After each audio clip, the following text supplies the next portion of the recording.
Muy buenas, este es el segundo paseo por la playa, esta segunda cápsula en la que te llevo conmigo a pasear por al lado del mar, así que también escucharás de fondo las olas, un poco de viento. Bueno, es una manera de llevarte conmigo también a la naturaleza, porque tanto si me sigues como si eres nueva por aquí, pues sabrás que una de las grandes medicinas por las que siempre abogo para cualquier clase de patología humana es estar en la naturaleza, es volver a acordarnos, ¿no? de que somos una de las familias que forman este ente que se llama Gaia, ni más ni menos, y creo que es importantísimo volver a recuperar ese lugar dentro de esta cosmología natural, ¿no? El otro día hablaba con una amiga y vas a ver que todo esto tiene sentido con la cápsula de hoy, porque voy a hablar de los límites.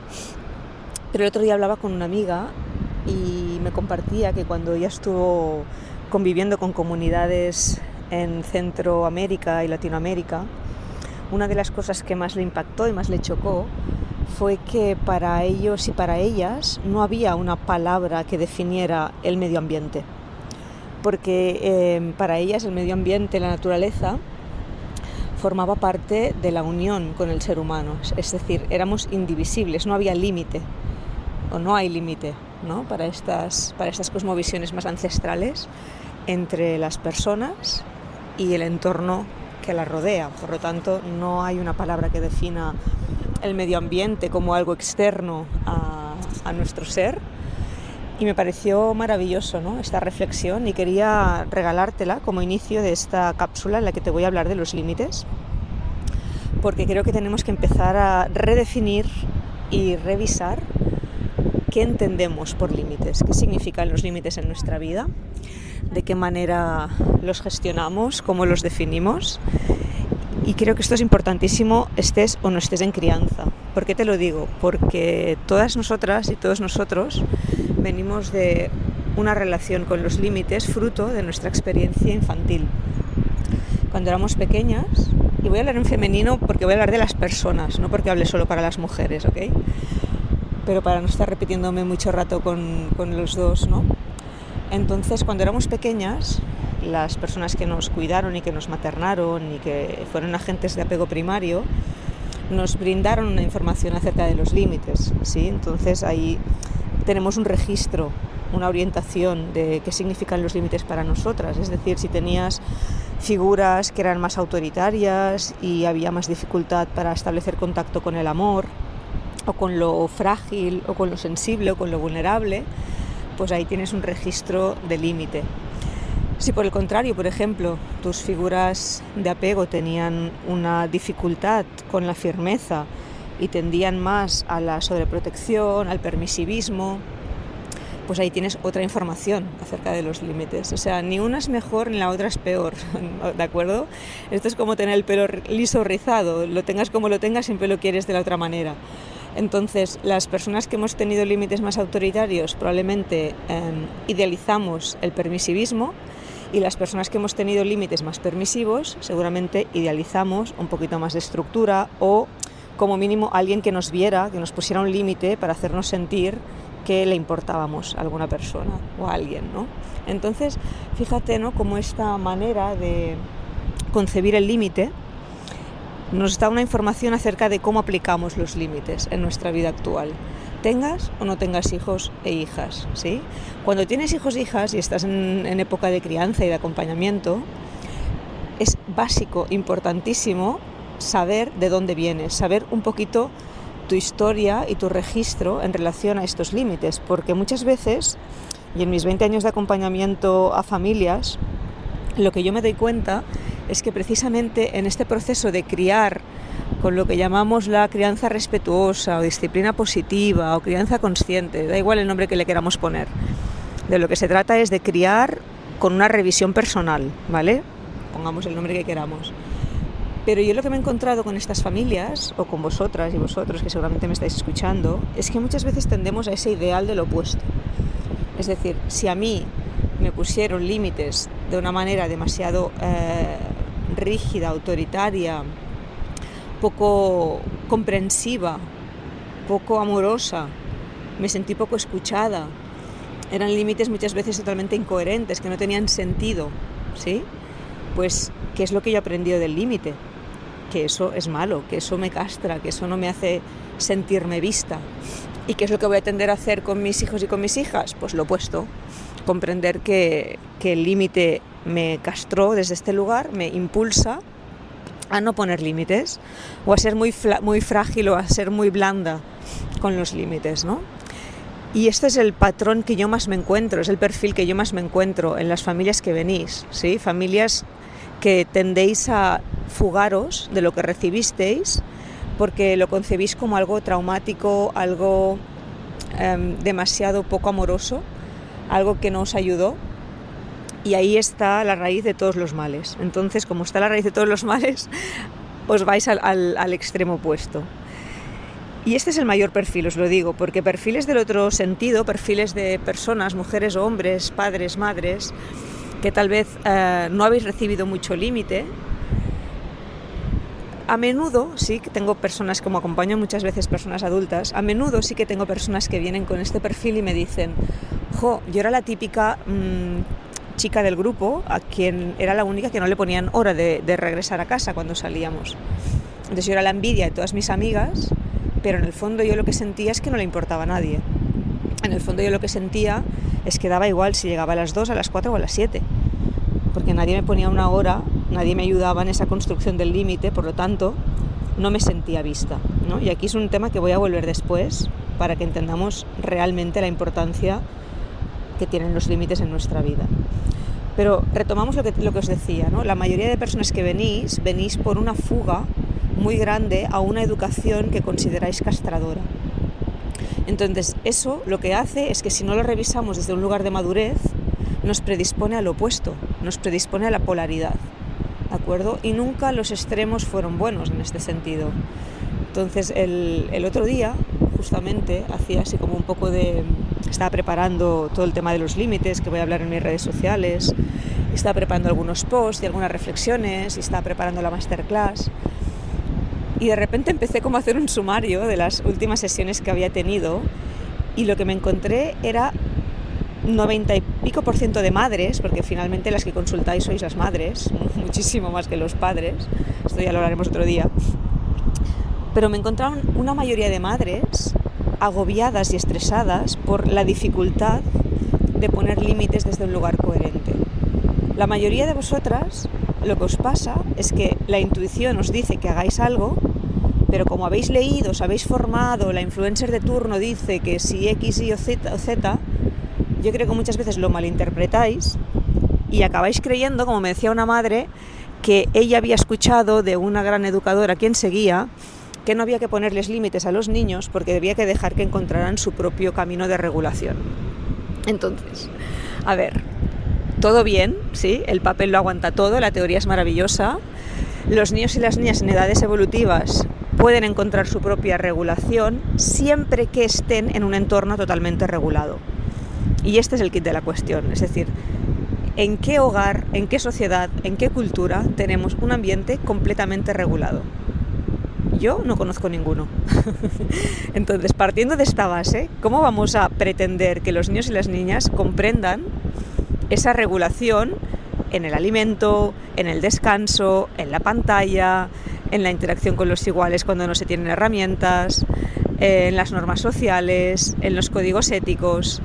Es muy complicado, básicamente porque los niños y las niñas nacen en un mundo adulto, con unas normas, unas leyes y un funcionamiento adulto, para el cual ni saben interpretar, ni están preparadas para comprender, ni tienen esa capacidad de preservación del límite, sobre todo en las primeras etapas del desarrollo. Entonces yo le decía a esta mamá, vale, si dejas de lado lo que has escuchado de las influencers, de lo que has leído en no sé qué manuales, ¿qué te dice tu instinto? ¿Qué te dicen tus tripas cuando ves a tu hijo que te tira todo el puzzle al suelo con 4 años y medio y que no lo quiere recoger? Me dice, lo que me dice mi entraña, me decía esa mamá, en concreto esta, es pararle, que lo recoja, y hasta que no lo recoja no puede jugar a otra cosa. Y le dije, pues eso es lo más coherente para un niño de 4 años y medio que te tira un puzzle y dice que no lo quiere recoger y se va a jugar a otra cosa, y tú se lo permites. sea, tendríais que haber visto la cara de esa mamá cuando yo le dije eso, cómo se aflojó, se tumbó para atrás al sofá, respiró y dijo, no sabes los kilos que me acabas de quitar de encima de la mochila, porque es que llevo 4 años y medio haciéndolo mal, 4 años y medio, o sea, censurando esta parte más firme, esta parte del límite más fuerte, porque había leído, había entendido, había creído que eso era castrar a los niños. Y le decía, no, castrar y traumatizar, que esta es otra palabra que usáis un montón. Entonces yo le decía, no, fíjate, ¿qué sería en este caso traumatizarle? Que tu hijo con 4 años y medio, con toda su pachorra infantil, que es maravillosa, tira el puzzle, te mira, te dice que no lo va a recoger, y tú le lanzas una bofetada, le insultas, le cierras en la habitación y le dejas sin cenar y lo mandas a la cama solo. Esto sería negligencia, eso sería rigidez y eso sería evidentemente traumático. Pero coger a tu hijo y decirle, ya, no quieres recogerlo, pero ¿sabes qué? Lo has desordenado, hasta que no lo recojas, yo no dejo que saques otra cosa para jugar. Y estar ahí perseverando en el límite y estar ahí sosteniendo su frustración y estar ahí sosteniendo su enfado, eso no solo no castra, no solo no traumatiza. Esto, amigas y amigos, educa, genera una relación interna con el límite, ayuda a que los niños y las niñas entiendan los códigos éticos, los códigos morales, los códigos de relación con el entorno y además les planta la semillita para que en su vida adulta sean capaces de, cuando hay desorden, ordenar, sean capaces de comprender que su caos puede afectar más allá de sí mismos a otras personas con las que pueden convivir. Pero si todo esto no lo educamos en la infancia, si todo esto lo vamos permitiendo y lo vamos ofreciendo desde un lugar de permisividad y de autocomplacencia muchas veces, pues estamos teniendo una falta de educación en relación a los límites, ¿lo veis? Entonces yo creo que es muy importante a veces ir caso por caso e ir analizando qué sucede en relación a cada situación familiar, porque hay niños y hay niñas que, por ejemplo, con 4 años y medio, tal vez acaban de perder a su mamá, o tal vez acaban de tener un hermanito o una hermanita, o están en un cambio de escuela, y esto les genera una regresión, y esto les genera que tengan que poder ser acompañados y acompañadas desde un lugar muy distinto. ¿Sí? Entonces, cada situación familiar es única. Yo muchas veces en los grupos de crianza, en situaciones a veces muy parecidas, muy similares, acabo dando direcciones distintas, acabo dando indicaciones de acompañamiento muchas veces opuestas. Y es precisamente por eso, porque en la crianza, como en la vida, no hay una regla y una norma fija, no hay una receta universal. Mira, la única receta universal que hay es mirar a los niños y a las niñas con el corazón abierto y con curiosidad. Esa es la receta universal. Y comprender que la mayor parte de retos que te van a suponer la crianza tienen que ver con tu historia infantil no resuelta. ¿Sí? Lo vuelvo a decir de otra manera. Tener hijos y tener hijas es el camino más rápido a la iluminación. ¿De acuerdo? Que sea el más rápido no significa que sea el más amoroso, el más fácil, el más placentero. Porque si alguna de aquí ha practicado alguna vez alguna disciplina más espiritual, o has practicado algún deporte más de élite, o has querido conquistar, masterizar, ¿no?, algún ámbito de tu vida, la música, etcétera, sabrás que son horas de esfuerzo, sabrás que necesitas maestros, maestras, personas que te mentoricen, que muchas veces no te van a dar lo que tú esperas, no te van a sonreír a la primera de cambio, te van a poner retos, te van a poner un espejo delante. Vas a tener que sucumbir, ¿no?, con tu perseverancia a la falta de motivación para conquistar esa meta. Entonces todo eso también te lo dan tus hijos y tus hijas.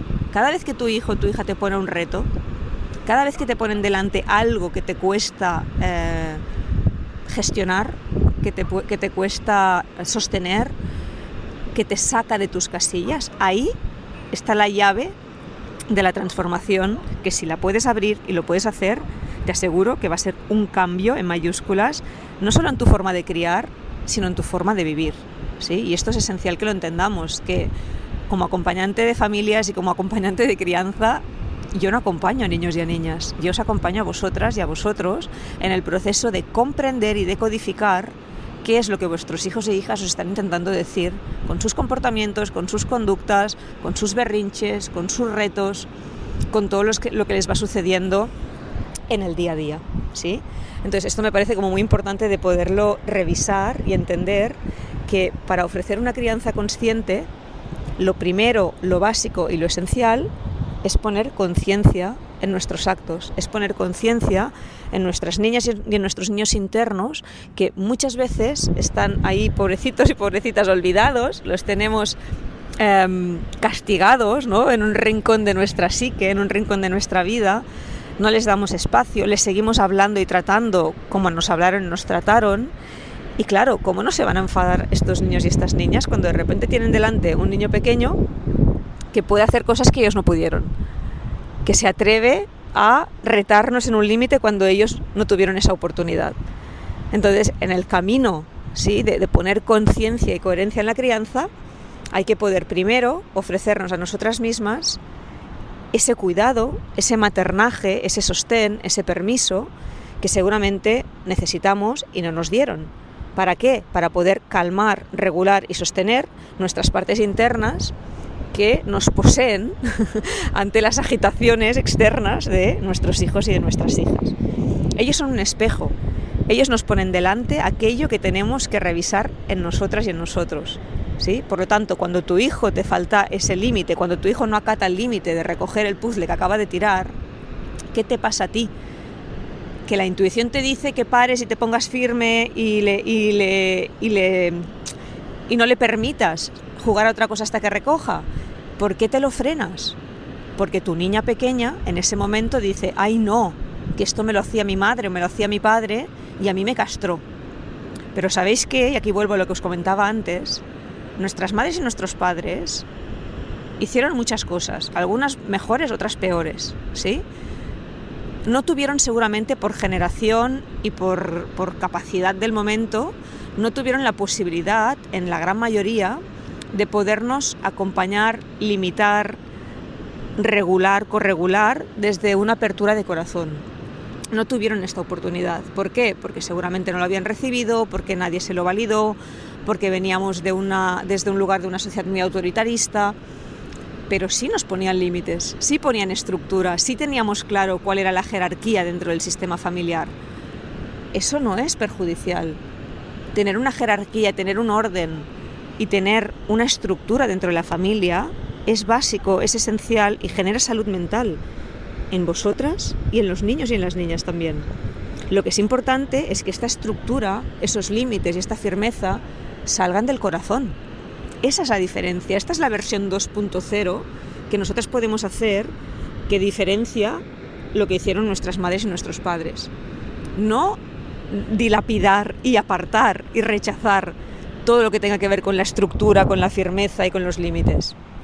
Porque entonces dejamos a los niños y a las niñas huérfanos de estructura, huérfanos de techo, huérfanos de sostén. Porque los límites cuidan, porque los límites protegen, porque los límites son necesarios para el establecimiento de un apego seguro para los niños y para las niñas. ¿Por qué? ¿Sabéis que un abrazo, un beso, una caricia, una mirada, todo esto también son límites? Todo eso le dice al niño o a la niña: estoy aquí, te veo, te tengo, te valoro, te reconozco. Y como especie mamífera que somos, sobre todo en los primeros año y medio, 2 años, que todavía somos más mamíferos que humanos, ¿no? No hemos conquistado todavía el desarrollo cerebral que nos hace más personas humanas y menos mamíferos en exclusiva, ¿no? En esas primeras etapas vitales, cualquier tipo de interacción con el niño y con la niña sirve para generar un apego seguro o sirve para generar un apego inseguro. Y en esta primera etapa de la vida, los límites juegan un papel esencialísimo para generar un apego seguro. ¿Qué pasa? Que muchas veces concebimos el abrazo, el sostén, el colecho, la mirada, la recogida, la caricia, como algo bonito. Y cuando empiezan a crecer y tenemos que empezar a decir que no, y tenemos que sostener sus frustraciones, y tenemos que sostener su malestar, eso nos acaba generando una sensación de que eso es malo, eso es negativo y esto es castrante. Y yo creo que ahí lo importante es como cambiar esta manera de ver los límites, cambiar la manera, de alguna manera, de poder ver lo que nos sucede en relación a esta forma de acompañar y de criar.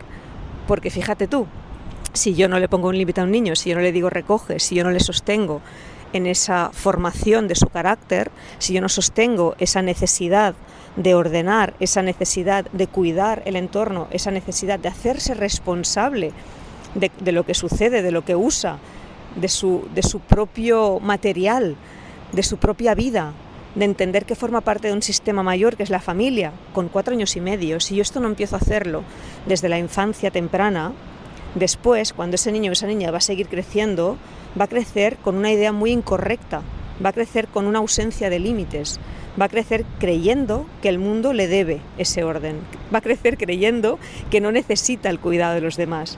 Y esa es la gran confusión, que confundimos libertad con libertinaje. Por lo tanto, el tema de los límites es amplio, es intenso, es largo, podríamos estar aquí mucho rato hablando de él, pero creo que con esta primera cápsula de los límites te he dado los básicos más importantes para que puedas reflexionar, para que puedas cuestionarte si lo que has estado haciendo hasta ahora, sobre todo en tu crianza y por qué no en tu vida, sirve a tus entrañas, sirve a lo que sientes que también te cuida. Porque cuando dejamos de poner límites para beneficio solamente de las demás personas, nos estamos abandonando, nos estamos dejando solas, nos estamos dejando de lado, somos el último mono, ¿sí? Entonces, una de las cosas importantes, también en la crianza, es comprender que el hecho de que yo te ponga un límite es porque tú me importas. Y si yo te pongo un límite es porque quiero enseñarte una mejor manera de relacionarme contigo. Es porque tengo ganas de que aprendas de qué forma puedes cuidarme mejor. Cuando ponemos un límite a alguien, se lo ponemos porque le queremos y porque nos queremos. Y eso solo puede hacer que incrementar el amor, el vínculo y la relación que tenemos con esa persona, sea nuestra hija, nuestro hijo, nuestra pareja, una persona random que nos encontramos por la calle. Pero cuestiónate, ¿cómo pones los límites? ¿Qué entiendes que es poner un límite? ¿Cuán difícil es para ti poner un límite?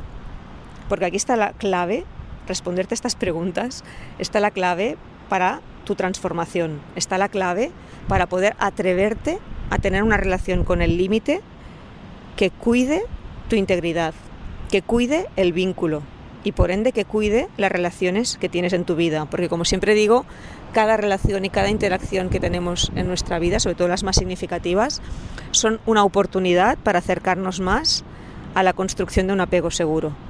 Son una oportunidad para acercarnos más a tener vínculos saludables. Y eso, ¿qué nos va a llevar? Nos va a llevar a estar en mayor paz y en mayor bienestar en la vida. Así que nada, voy a ir acabando mi paseo de playa. Deseo que esto te haya podido llevar a preguntarte, reflexionar y a cuestionarte cómo está la dimensión de los límites en tu vida. Y van a venir muchas más reflexiones en relación a este tema, porque como ya te digo, es uno de los ejes esenciales, ya no solo en la crianza, sino en nuestra vida adulta. Te mando un abrazo muy muy fuerte y nos vemos a la próxima.